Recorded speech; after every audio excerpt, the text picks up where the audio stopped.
అప్పుడు తల్లి, తండ్రి, కూతురు ముగ్గురూ నా ఎదురుగా కూర్చున్నారు. తండ్రి అన్నారు, ఎందువల్ల భర్తను వదిలేసొచ్చావని అడిగితే ఏ సమాధానం చెప్పడం లేదు స్వామీ, ఏమీ అర్థం కావడం లేదు అన్నారు. నోరు విప్పడం లేదు స్వామీ అన్నారు. నాకు అర్థం కాని విషయం ఏంటంటే వాళ్ళు మాకంటే చాలా ధనవంతులు, సకల సౌకర్యాలు ఉంటాయని చెప్పారు. ఏ లోటు ఉండదన్నారు. సరే మీరిద్దరూ బయట ఉండండి, నేను మాట్లాడతాను అన్నాను. దానికి ముందు నేనొక పేపర్ తీసుకొని దానిమీద ఒక విషయం రాశాను. నాకు తెలుగు రాయడం రాదు, కానీ నేను మాట్లాడతాను. మలయాళం రాయడం వచ్చు. వచ్చిన వాళ్ళు మలయాళీసే. అందువల్ల నేను పేపర్ మీద రాసి ఆ పేపర్ని చుట్టి పేరెంట్స్ చేతికిచ్చి బయట ఉండమని చెప్పాను. ఇప్పుడే చూడొద్దన్నాను. నేను మీ అమ్మాయితో మాట్లాడిన తర్వాత మిమ్మల్ని పిలుస్తాను, అప్పుడు రండి అన్నాను. ఈ అమ్మాయిని నేనడిగాను, నువ్వు ఓపెన్గా అన్నీ నాతో చెప్పి తీరాలి. కారణం ఏవై ఉంటుందోనని నేను కాగితం మీద రాసి మీ నాన్నగారికిచ్చి పంపాను. అది నీ జాతకాన్ని బట్టి రాశాను. ఏం జరిగిందో నువ్వు నాతో చెప్పాలి. అప్పుడు ఆ అమ్మాయి చెప్పింది, స్వామీ, అతను అసలు మగవాడే కాదు. అతనికి అసలు మగతనమనేదే లేదు. మా పెళ్ళై 45 రోజులు గడుస్తోంది. ఆ 45 రోజుల్లో 1-2 సార్లు మాత్రమే నన్ను శారీరకంగా కలిశాడు. అప్పుడు కూడా అతను ఒక మగవాళ్లాగా మాత్రం ప్రవర్తించలేదు. అందువల్ల నాకతను నచ్చలేదు. అతనితో ఉంటే నా జీవితం నాశనం అవుతుంది. అందుకే అతను వద్దని నేను వెనక్కొచ్చేశాను. అప్పుడు ఆ అమ్మాయితో ఏం చెప్పాడంటే, నా మాట విని నువ్వు సెక్సువల్ రిలేషన్కి వేరెవర్నైనా చూసుకో, సొసైటీ దృష్టిలో నేను నీ భర్తగా ఉంటాను అని చెప్పాడట. అది నాకు నచ్చలేదు, అందుకే తనకు దూరంగా వచ్చేశాను అని చెప్పింది.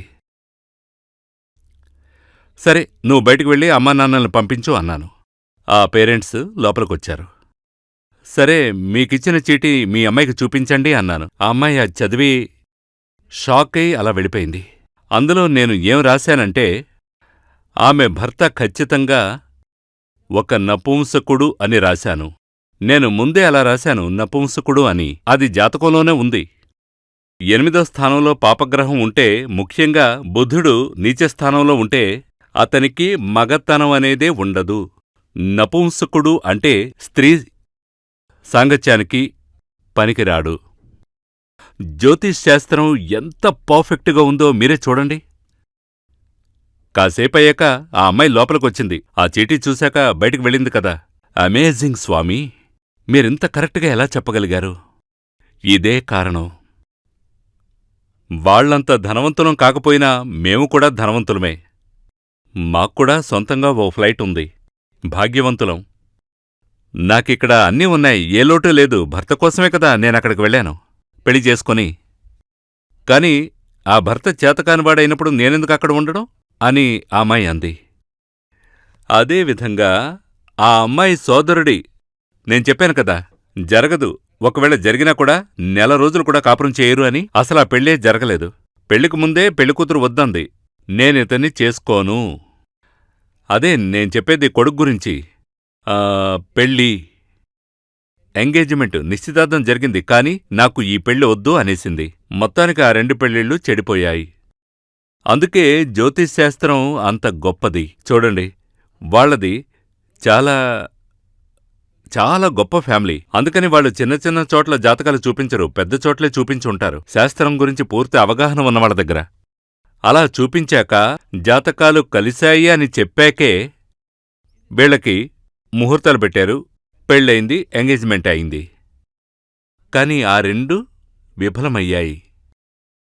అందుకే జ్యోతిష్ శాస్త్రం తెలిస్తే మాత్రం సరిపోదు, అనుభవం కూడా ఉండాలి.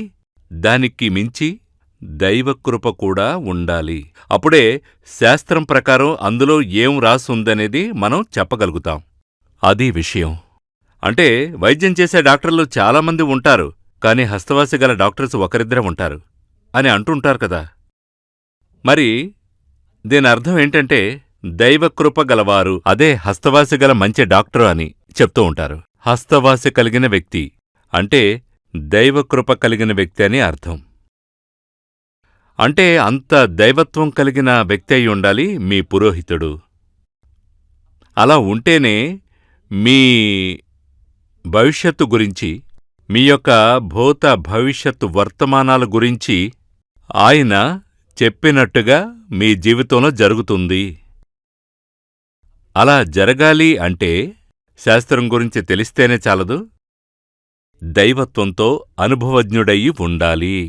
ఇప్పుడు మీ జీవితంలో, అంటే మీ జీవితంలోనైనా లేదా మీ పిల్లల జీవితంలోనైనా సరే, దాంపత్య జీవితం సంతోషంగా ఉండాలి అంటే, సుఖమయంగా ఉండాలి అంటే ఏం కావాలి?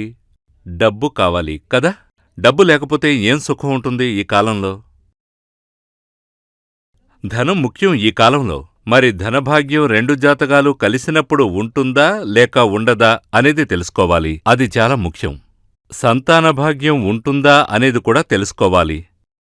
ఇద్దరూ కలిసినప్పుడు ఆయుష్ దోషం ఉంటుందా అనేది కూడా తెలుసుకోవాలి. ఇవన్నీ తెలుసుకోవాలి. ఎందుకంటే మీ ఇద్దరు పిల్లల జాతకాలు చూసిన వ్యక్తి శాస్త్రీయ పద్ధతిలో జ్యోతిష్యం గురించి తెలిసినవాడై ఉండాలి.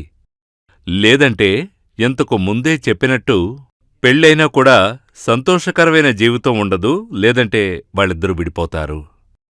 ఇప్పుడు ఒక్క నెలలో, అదే ఈ కరోనా 2వ స్టేజ్ రావడానికి ముందు హైదరాబాదులో సుమారు 120 జాతకాల పైనే చూశాను.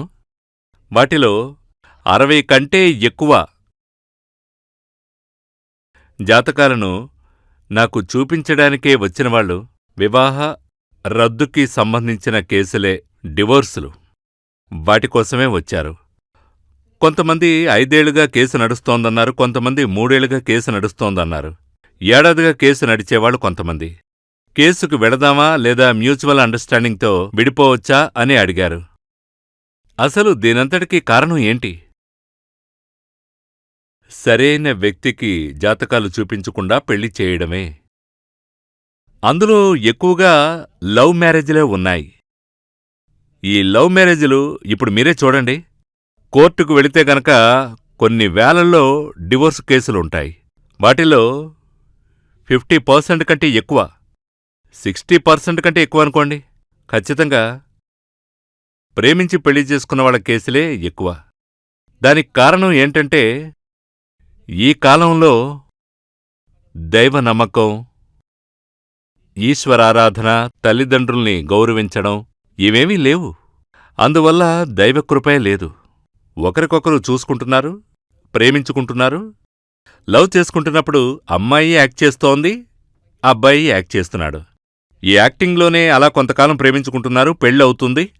ఆ తర్వాత వాళ్ళిద్దరూ కలిసి ఒక ఇంట్లో ఉన్నప్పుడు ఈ యాక్టింగ్ అంటే ఈ ముసుగు పూర్తిగా తొలగిపోతుంది. అప్పుడే నిజమైన స్వరూపం బయటపడుతుంది. అబ్బాయికి అమ్మాయికి కూడా ఒకరికొకరు నచ్చకపోవడం, గొడవలు పడ్డం, ఇద్దరు కొట్టుకుంటారు, విడిపోవాలనుకుంటారు, కోర్టు వరకు వెళతారు. ఇలా ఎవరూ కోర్టుకు వెళ్లొద్దు. ఎందుకంటే కోర్టుకు వెళితే మీ జీవితమే కదా నాశనమయ్యేది. 5 ఏళ్లపాటు 30 ఏళ్ల వయసులో డివోర్స్ కోసం కోర్టుకు వెళితే 5 ఏళ్లు గడిచిపోతాయి. అన్నేళ్లు కేసు నడుస్తుంది, 35 ఏళ్లొస్తాయి. ఆ తర్వాత ఇంకో అమ్మాయిని చూసుకుని పెళ్లి సంబంధం కుదుర్చుకొని ఈ తతంగానికి 2 ఏళ్లు గడిచిపోతాయి. అంటే మీ యవ్వనమంతా వృధా అవుతోంది కదా. ఇది అమ్మాయికైనా అబ్బాయికైనా ఒకటే కదా. భాగస్వామి నచ్చలేదా, ఒక మంచి అడ్వకేట్ని కలవండి, మ్యూచువల్గా విడిపోండి, చక్కగా ఇంకో పెళ్లి చేసుకోండి. యవ్వనకాలం అయిపోయిన తర్వాత, యవ్వనమంతా వృధా అయిన తర్వాత సెక్సువల్ లైఫ్లో ఇక ఏ సుఖం ఉంటుంది? అందుకని పెళ్లి చేసుకోవడం ఎందుకు? సెక్సువల్ సాటిస్ఫాక్షన్ ఉండడం కోసమే. అందుకని జీవితం నచ్చలేదా, ఒకరిమీద ఒకరికిష్టం లేదా, సంతోషంగా నలుగురు పెద్దవాళ్లతో కలిసి కూర్చుని మాట్లాడి ఓ అడ్వకేట్ని పిలిచి మ్యూచువల్గా విడిపోండి, కొత్త జీవితాన్ని ప్రారంభించండి. కాని దానికి ముందు ఎందువల్ల ఈ విధంగా జరిగింది అని ఓ మంచి జ్యోతిష్యం తెలిసిన ఆచార్యుల్ని కలిసి వారి దగ్గర్నుంచి ఓ మంచి సలహా తీసుకోవడం మంచిది. జై జగన్మాత బగళాముఖి. సమస్త భక్తానాం సర్వాభీష్టం సాధయ సాధయ క్రీం ఓం స్వాహ.